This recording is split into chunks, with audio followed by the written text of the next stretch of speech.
What were your big takeaways from day one of legal tampering in the NFL free agency period? Adam Peters gets to work, signs Frankie Louvu, linebacker from Carolina. Austin Eckler is in the mix to help the running back room. Dorrance Armstrong, I think that might be one of the better signings. A young pass rusher who's had 8.5 and 7.5 sacks in the last 2 seasons. 16 sacks as a backup. Coming on as a young player, I like that signing. You upgrade the offensive line with Tyler Biadasz. He gets a 3-year, $30 million deal to play center. Nick Allegretti also added to the O-line, 3 years, $16 million for him. You got a new kicker in town, Brandon McManus. What do you think of the move so far? Now, the thing about Allegretti was a backup for the Chiefs last year. Right. So I think he had one start, right, in the championship Yeah, but game? I looked back at it. I think in 2020 he played a lot. He was a backup last year. Like, this is a snap count for the season. 65 snaps at center, 11 snaps at right guard, 3 snaps at tight end. But in the playoffs, the guy ahead of him got hurt, and he started in the AFC Championship and started in the Super Bowl and supposedly played with a torn UCL in that Super Bowl. So tough dude to play. How old is he? And start in the Super Bowl. 27. 27 years old, yep. Most of the guys they signed were on the younger side. Yeah. The guys that aren't, I guess, Ertz and Eckler, right? Correct. Right. Yeah. I don't know. And I Eckler's kind of not 30. agree. I Not even agree. 30 yet.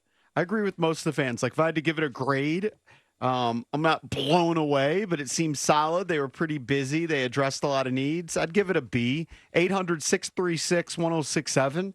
You never know. Austin Eckler could get hurt on the first day, and then you're like, well, that was a terrible signing. And anybody and then could get hurt.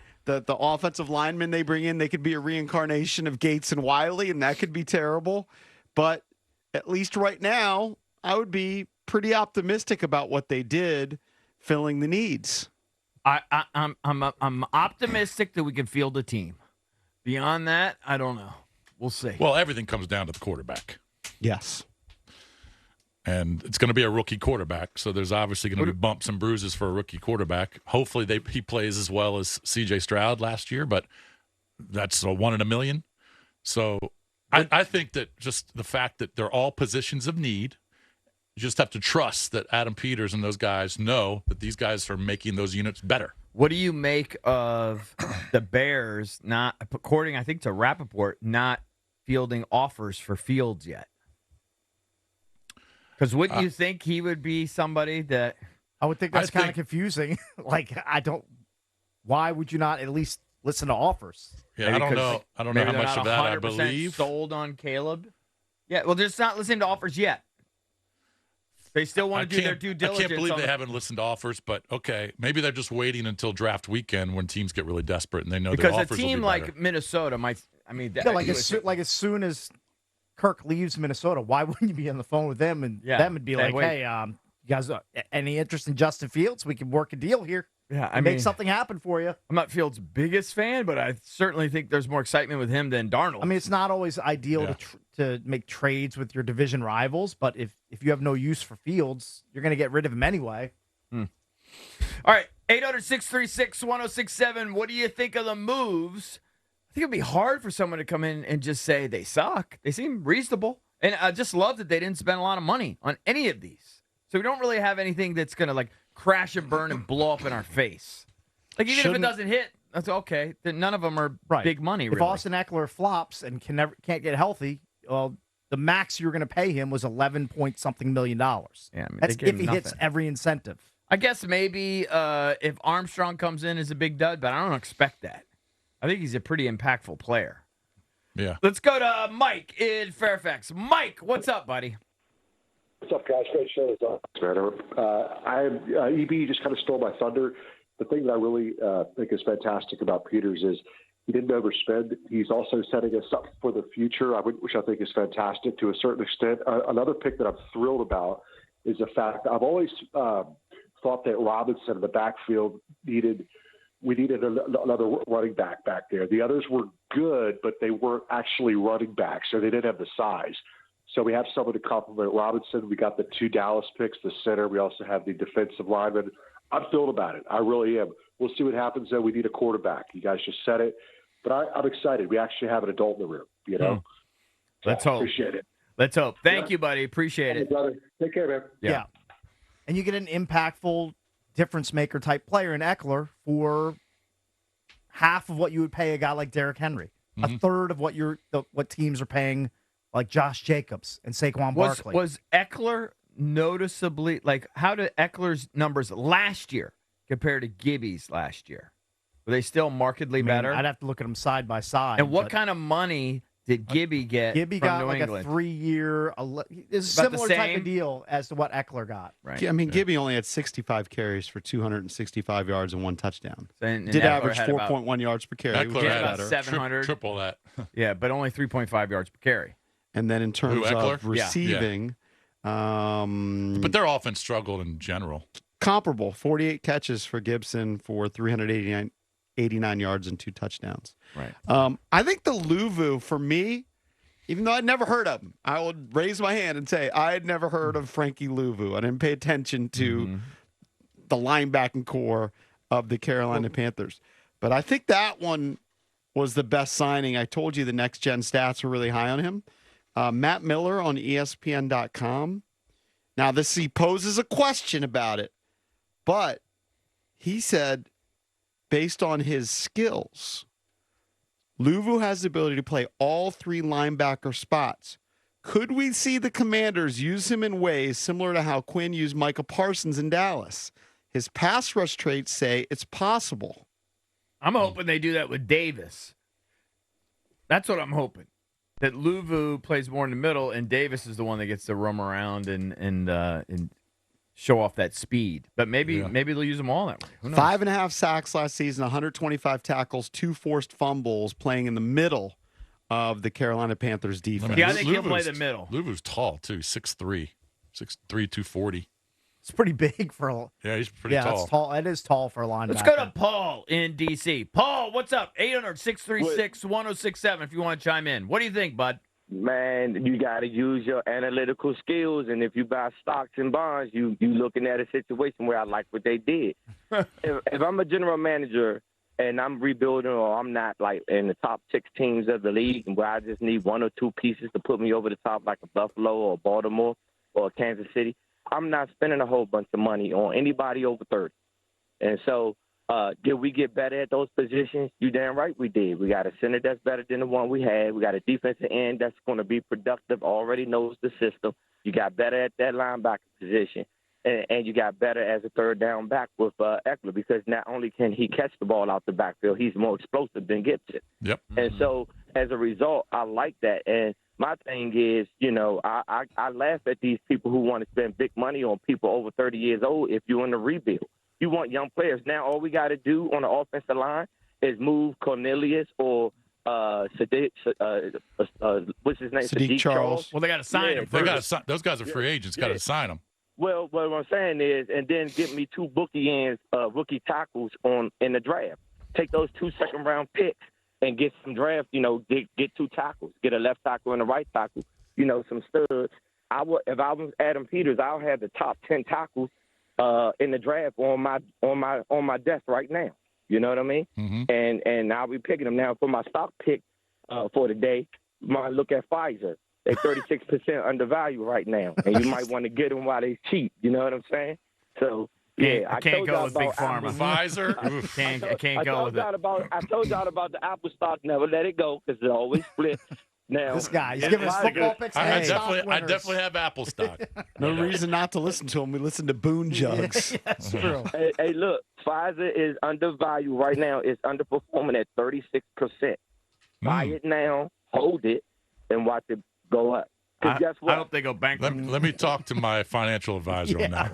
We'll run that by him. Thank you. Hey, Paul, thank you, buddy. And I'll tell him Paul from D.C. told me to buy it. Hey, listen, Yeah. I'm telling you what I know. And if you look at Forbes and a couple of other magazines, they also agree. So check it out. All right. All right. Thank you. All right. I'm not saying you're lying. Thank I'm you just for the going stock to have to tips. check it out with my guy. They still have Forbes magazine. I think it still exists. Yeah. like at the airport. Yeah. Maybe your hair's Peter. I don't know. Let's go to Dennis in Reston. Hey, Dennis, what's up, buddy?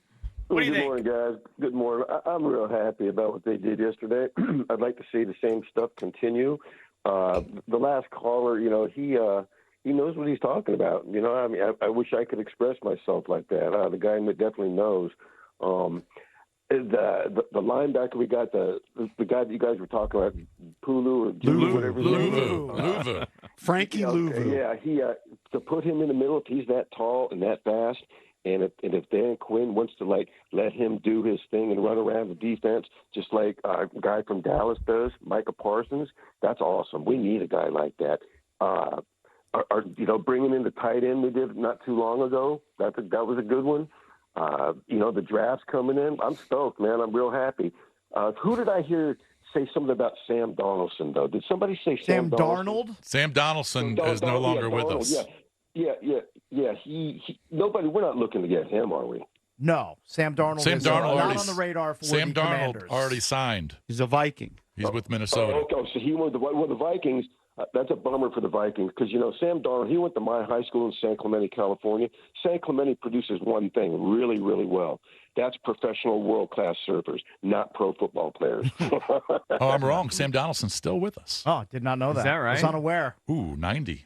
Ooh, good for him. Man. Anyway, I'm stoked about it, and let's move on. Let's move on. All right. Thank you, Dennis. Appreciate who's it. not stoked for Darnold/Donaldson? Yeah. Justin Jefferson, I would imagine. Well, that's true. Probably not.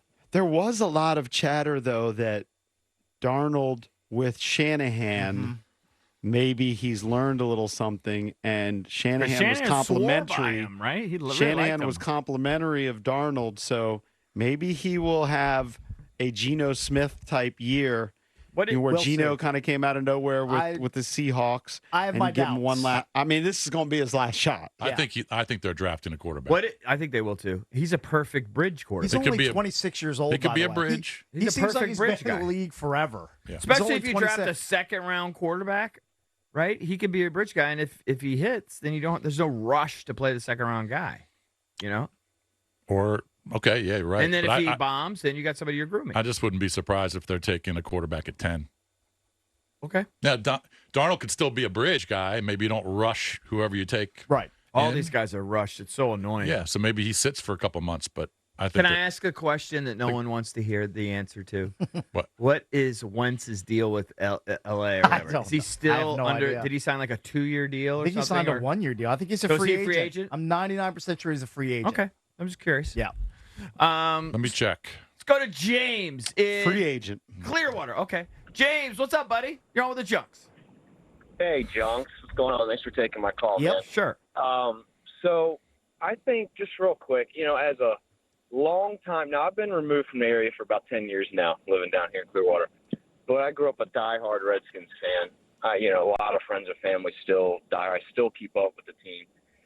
And, with that being said, this feels a little different, man. I know somebody just said something about, a breath of fresh air. It really is a breath of fresh air, but they're just doing things a little different. I mean, for all the fans that have seen how this thing was ran with Snyder at the helm for so long, I was at the Monday Night Massacre against the Eagles. I was there against the Pittsburgh Steelers on Monday night where we unveiled the red on red and just were getting destroyed by Charlie Batch and Leftwich. I mean, I've been through it all. And to see this, as the team gets younger, it almost feels like they're one rookie quarterback away from really making this thing pop. We see it around the league a lot now, man. So, it's I definitely think it's possible. I don't like the fact that I think the Eagles got stronger and the Giants' defense definitely got stronger. Don't know about the Cowboys. JP, how strong did the Eagles get? I mean, Kelsey was getting older. They lost Kelsey. Swift was really explosive. I mean, I'm still not Yeah, sold but they on added Saquon. Saquon Barkley and they added a They really did. good pass rusher in Huff. They did. To me, it feels like the Eagles may have missed their window. But to me- I'm not completely against what you're saying. I've been saying this all along. I'm not willing to predict it yet. We'll see what happens in the draft. But there will be a couple of teams that rise up like the Houston Texans did last season, and I think the Commanders have that chance. We all think they had terrible coaching last year. We all agree on that. So we got to believe, or we're hopeful, that it's an upgrade in coaching. And Absolutely. We Thanks for also the call, believe that they were poorly run in terms of personnel. Well, you have to believe, or at least be hopeful, that Adam Peters is going to run the personnel department a lot better. We saw the start of this yesterday with these guys. Hopefully they pan out, and then we'll see what happens in the draft. But they've got a chance to rise up for sure. But a lot is dependent on that quarterback. Yeah. And I think Of course. I would make my decision like if they draft Drake May, I might be less inclined to predict the bump in wins this season, because I think a lot of the people who have watched Drake May and have watched Jaden Daniels that are high on Drake May are projecting it out for down the road because he's a younger quarterback and it may take some more time to develop. I mean, you've heard Orlovsky say that Drake May could benefit from sitting like Jordan Love did, where if it's Jaden Daniels, I think there might be an immediate By the bump. way, a handful of Twitter dorks are theorizing that because of the Austin Eckler signing, that points more to drafting of Drake May over Jaden Daniels, because Daniels, obviously a dual threat guy, less likely to check it down to a running back. He's more likely to tuck it and run himself. Now, does that mean anything? We'll see. No, Yeah. I didn't it's just- get that, though. I know you just explained it to me, Yeah. but I'm not buying that Austin Eckler makes it more likely to go to Jaden It's- Daniels versus Drake May. No. Austin Eckler makes it more likely May over Daniels. Oh, I think I saw online. See, I saw the exact opposite, Yeah. and it didn't make sense to because me. usually, like, I can't connect either of them to the because quarterback. running quarterbacks like Fields and Hurts, look at their numbers throwing the ball to backs out of the backfield. Those numbers are always depressed. They're lower than guys who are like typical like pocket quarterbacks. Like I mean, Kirk I think even Cousins. if you have a fast quarterback, if you have an Eckler out there who's wide open, Yeah. you better throw it to him. right, it's probably good for business. Hey, Valdez, does Lamar throw to a back? Does he have a back that he loves to throw to? Justice Hill. But not a ton. But Not like traditionally he 50, doesn't 60 throw a times. lot. Traditionally, the Ravens never really involved their Right. running backs in the passing game, but it was more so under Monken this year. Yeah, Hey, I was looking at Luvu's combine stats and trying to do a little research on what he was at Washington State. Yeah. He was an He's- edge rusher, stand-up edge rusher. So, you know, if you want to say he's like Michael Parsons, but then the guy ran a 4.84 in his pro day. He's not exactly a burner. hey, if you can find the quarterback, That's I don't fine. care what he ran on. If in he his can 40. make tackles, Yeah, Yeah. and he That's can the biggest and he thing. can cover tight ends, that's He's all a you care big about. guy, though, right? 6'3", 6'3", and He's, whatever. he's 40. big. Yep. Yeah. Yeah, it's hard to like run out like a 4.5 or something. You got to be a freak. give us your favorite signing from Adam Peters yesterday at 800-636-1067. Are you big on Tyler Biotish? Upgrades the center of the offensive line. Do you like the splash move of adding Austin Eckler to the backfield to help out Brian Robinson and company? 800-636-1067. We'll continue to take your calls next. And Chris Russell will join us coming up at 8 a.m.